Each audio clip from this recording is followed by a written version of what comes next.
کیونکہ انہوں نے کہا کہ امریکہ جب بھی دیتا ہے، جب بھی اگر کوئی چیز ایسی دیتا ہے، ٹیکنالوجی کوئی بھی دیتا ہے، تو اس کے بعد اس کے ساتھ رولز اینڈ ریگولیشنز اور پابندیوں کے ایک بہت موٹی دستاویزات ہوتی ہے، جس پہ ہر بٹن کو دبانے سے پہلے امریکہ سے اجازت لینی پڑتی ہے۔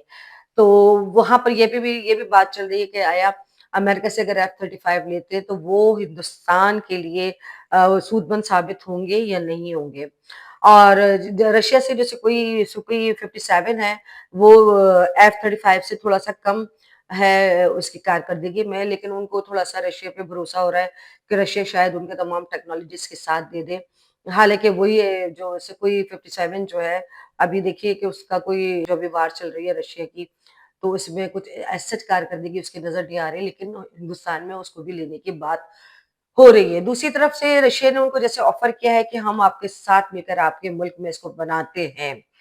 جب بنانے کی بات ہوتی ہے تو پھر وہیں کے تجزیہ کاروں کا، دفاعی تجزیہ کاروں کا یہ کہنا ہے کہ اس میں 10 سے 15 سال کا عرصہ لگے گا جب آپ مینوفیکچرنگ کرنے کے قابل ہو جائیں گے اس طرح کے 5th جنریشن فائٹر جیٹس کو۔ الحمدللہ پاکستان کے ایئر فورس نے بنا کسی کے سہارے، یہ ضرور ہے کہ چائنا نے ٹیکنالوجی میں مدد ضرور کی ہوگی، لیکن ہمارے شاہین جو ہے، ہمارے ایئر فورس جو ہے، اس میں اتنا باصلاحیت انجینئرز اور یہ سارے لوگ تھے کہ انہوں نے بہت ساری چیزیں جو ہے خود اپنے ہمارے ملک میں خود مینوفیکچر ہوئی ہیں۔ اور اسی طرح سے انڈیا کے ہی ایک تجزیہ کار کا کہنا ہے کہ جب یہ کشمیر کو آکوپائیڈ کیا گیا تھا تو اس کے بعد سے پاکستان نے اپنی دفاعی صلاحیتوں کو بہتر کرنے کے لیے اس دن سے کام شروع کر دیا تھا۔ اور ان کا یہ بھی کہنا تھا کہ چائنا کے ساتھ مل کر انہوں نے جس طرح سے ڈرونز کا معاملہ ہے، یا یہ F-7 اس کا فائٹر جیٹس کا معاملہ ہے، وہ سارا انہوں نے کرنا شروع کر دیا تھا، یہ انڈین تجزیہ کاروں کا کہنا ہے۔ جبکہ ہم یہ سمجھتے ہیں کہ پاکستان کی فضائی صلاحیتیں، چاہے آپ 1965 کی جنگ اٹھا کر دیکھ لیں آپ، اور 71 کی جنگ میں ہمیں اس لیے شکست ہوئی تھی کہ ہمارے اور ہمارے جو مطلب دوسرا مشرقی صوبہ تھا، اس کے درمیان کوئی زمینی رابطہ نہیں تھا، زمینی راستہ نہیں تھا، ایک واحد راستہ تھا، سمندری راستہ تھا، جس میں نقل و حرکت میں اور سامان کی ترسیل میں، ان چیزوں میں مشکلات کا سامنا ہو رہا تھا۔ تو اس کی وجہ سے پاکستانی شکست کی، لیکن اس کے بعد سے پاکستان اور پاکستان کے افواج پاکستان کو ایک سبق حاصل ہوا، اور اس کے بعد سے انہوں نے جو ہے اپنی ان تمام تر کمزوریوں پہ کام کرنا شروع کر دیا، جن کمزوریوں کی وجہ سے یہ دشمن کے ناپاک عزائم کو مٹایا جا سکے۔ جب بات چل رہی تھی کہ انڈیا جو بڑی ابھی انڈیا کے جو ایئر فورس نے جو ہے ڈیفنس منسٹری کو لکھا کہ اگر آپ نے اس طرح سے نہیں کیا تو ہمارے فضائی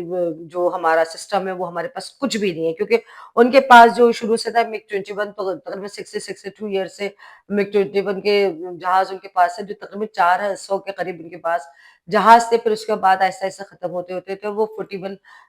کے قریب جہاز رہ گئے ہیں، اور وہ 41 جہاز بھی سپٹمبر 2025 کو جو ہے وہ ہندوستان ان کو جو ہے ڈم کر رہا ہے، ان کو ریٹائر کر ان جہازوں کو بھی، جس پر ہندوستان کو MiG-21 پہ بڑا فخر تھا۔ انڈین ایئر فورس کا یہ کہنا ہے کہ اگر یہ MiG-21 کو بھی ہم جب ڈم کر دیں گے تو ہماری جو طاقت ہے، فضائی جو طاقت ہے ہماری 42 سے جو ہے کم ہو کر 29 پر آ جائے گی۔ تو اس وقت ہندوستان جس اسٹیج پر کھڑا ہوا ہے، اور جس طرح سے ہندوستان کو امید نہیں تھی کہ ہم اس طرح سے ریئیکٹ کریں گے، کیونکہ ہندوستان یہ سمجھ رہا تھا، ہم پر حملہ کرتے وقت یہ سمجھ رہا تھا کہ پاکستان تھوڑا سا چوں چاں کرے گا، پھر اس کے بعد ہم اس کو مار مار کر آ جائیں گے، اور پھر ہمارا ڈنکا بجے گا، اور ہم لوگ دنیا کو بتائیں گے کہ ہم کس طرح کی سپر طاقت ہیں۔ لیکن الحمدللہ پاکستان نے جس طرح سے منہ توڑ جواب دیا، تو وہ ہندوستان کے منہ پر ایک کالک کے طور پہ ہی ہوا ہے۔ اور جو سریندر مودی صاحب ہے، وہ سریندر مودی صاحب جو اپنے آپ کو بہت پاورفل پرسنالٹی آف ایشیا شو کرتے تھے، اور جو گودی میڈیا جو ہے ان کی لمبے لمبے کی خبروں کو اس طرح سے بیان کرتا تھا، نظر آتا تھا کہ وہ ایشیا کی سب سے نہ صرف طاقتور شخصیت ہے، بلکہ گودی میڈیا نے یہاں تک شو کرنا شروع کر دیا تھا کہ سریندر مودی صاحب جو ہیں وہ اس وقت دنیا میں جو بھی معاملات ہو رہے ہیں ان میں ان کی رائے کو اہمیت حاصل ہے۔ لیکن ابھی G8 کانفرنس جو کینیڈا میں ہوئی تو اس میں واضح طور پہ نظر آیا کہ ٹرمپ صاحب نے بالکل لاسٹ راؤنڈ میں مودی صاحب کی اسٹینڈنگ وہ پوزیشن رکھوائی، اور فرنٹ رو پہ بہت سارے نئے چہرے تھے، نئے پرائم منسٹر اور نئے سربراہ مملکت تھے، اور مودی صاحب بہت پیچھے تھے۔ تو یہ 9 مئی کی فضول اور بے وقوفانہ اقدام نے ہندوستان کو تو کہنا چاہیے کہ صدیوں پیچھے پھینک دیا، اور پاکستان کو الحمدللہ ہندوستان کی بھرپور کوشش کے پاکستان کو اللہ تعالیٰ نے سرخرو کیا۔ ابھی انڈیا میں پھر یہی بات ہو رہی ہے کہ ایئر فورس کے لیے ہمیں جہاز خریدے جائیں، ہم اپنے جہاز کی پروڈکشنز بنائیں۔ تو ابھی پھر اس کے بعد یہ طے ہوا ہے کہ ابھی انڈیا امریکہ یا رشیا سے وہ جہاز لیں گے۔ اس پہ ایک سوال یہ پیدا ہو رہا ہے کہ جب آپ امریکہ اور رشیا سے لے لیں تو یہ ملین آف ڈالرز کی ڈیل ہوگی۔ ملین آف ڈالرز کی ڈیل پہ آپ ان جہازوں کو بھی لے لیں گے، پھر آپ اپنی پروڈکشن بھی شروع کر رہے ہیں تو اس میں بھی ملین آف ڈالرز کی انویسٹمنٹ ہوگی، تو وہ پھر اس طرح سے یہ دونوں پیسہ مینیج کیسے ہوگا؟ ابھی مودی سرکار کو بالکل بھی کہیں سے بھی کوئی جواب نہیں بن پا رہا کہ وہ اب کس طرح سے جسٹیفائی کریں، اور چونکہ لینا بھی ضروری ہے، فائٹر جیٹس لینے بھی ضروری ہیں کیونکہ اس وقت ان کی بقا کا سوال ہے، ہندوستان کی بقا کا سوال ہے۔ اگر انہوں نے نہیں لیے اور اس طرح کی کوئی پھر فضول حرکت کی تو پھر پاکستان نے ان کو اس طرح سے منہ توڑ جواب دیا، تو ہو سکتا ہے کہ ابھی تو بہت کم نقصان ہوا ہے، ہم کم ہی نقصان کہیں گے، اس کے بعد بہت بڑا نقصان ہو جائے۔ تو سب سے پہلے تو ہندوستان کی جو عوام ہے اس کو اپنا حکمران تبدیل کرنے کی ضرورت ہے، تاکہ جو ہندوستان کے عوام کو گزشتہ 15 سالوں سے مودی صاحب نے لسانیت کی، مذہب کی اور پتہ نہیں کن کن چیزوں میں تفریق کر کے انہوں نے جس طرح سے حکمرانی کی ہے، اور صرف اپنا میڈیا پروپیگنڈے کے ذریعے انہوں نے چاروں طرف جو ہریالی دکھائی ہے ہندوستان کے عوام کو، ان کو اپنی آنکھیں اب کھولنی پڑیں گی۔ اور اگر پھر بیوقوف بنا رہے ہیں کہ ہم فائٹر جیٹ خرید رہے ہیں اور ہم فائٹر جیٹ کی مینوفیکچرنگ بھی شروع کر رہے ہیں، فائٹر جیٹ کی مینوفیکچرنگ میں ایکسپرٹی، یہ ساری چیزیں ٹیکنیکلٹیز جو ہے پوری ہونے میں تقریباً 8 سے 10 سال کا عرصہ لگے گا۔ تو یہ 8 سے 10 سال کا عرصہ، یہ اگر یہ فوری طور پہ امریکہ سے یا رشیا سے، امریکہ سے جو ہے F-35 سے کیا کہتے ہیں، رشیا سے جو ہے سکوئی 57 اگر یہ لے بھی لیتے ہیں، یہ دونوں جہاز اگر یہ دونوں میں سے کسی ایک ملک سے لے بھی لیتے ہیں، تو اگر رشیا سے لیتے ہیں تو ان کو بہت بڑا ریاکشن آئے گا امریکہ اور یورپین کنٹریز کے ساتھ، کیونکہ ابھی رشیا جو یورپین کنٹریز، امریکہ کے لیے تو خیر کبھی بھی قابل قبول ہی دیتا، یورپین کنٹریز ابھی جو حالیہ کی جنگ ہو رہی ہے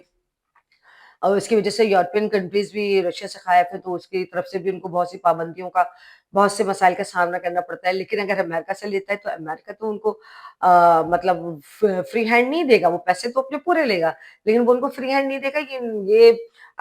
مطلب انڈیا کی ڈیفنس منسٹری بھی جانتی ہے، انڈیا کے ایئر فورس بھی جانتی ہے۔ تو اس وقت انڈیا اتنی بری مشکل صورتحال کا شکار ہے، اور اپنے دفاعی سسٹم کی وجہ سے خاص طور پہ ایئر فورس، فضائی کے الحمدللہ ہماری پاکستان کی نیوی بھی بہت اسٹرانگ ہے، پاک آرمی کا تو کیا کہنا، اور ایئر فورس نے تو بارہا اپنی شان کو دکھایا ہے۔ تو اس وقت انڈیا جو بہت بھڑکے مارتا تھا کہ وہ پاکستان کے ساتھ یہ کر دے گا، اور جنگ کے دنوں میں بھی جو کچھ ہوا وہ سب کی نظروں میں، اب ہمیں کہنے کی ضرورت نہیں ہے، انٹرنیشنل میڈیا خود ان کا تماشا لگاتا رہتا ہے ہر دوسرے دن کسی نہ کسی بہانے سے۔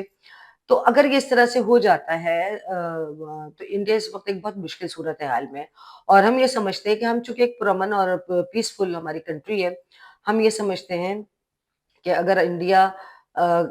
کو اپنی کمزوری کا احساس ہو گیا ہے تو شاید چند سال وہ سکون کے زندگی اپنی گزارے، اور وہ کسی بھی قسم کا کوئی ایسا بیہودہ واقعہ اپنے ملک میں کر کے پاکستان کے اوپر الزام نہ لگایا اور پھر پاکستان کے اوپر حملہ کرنے کی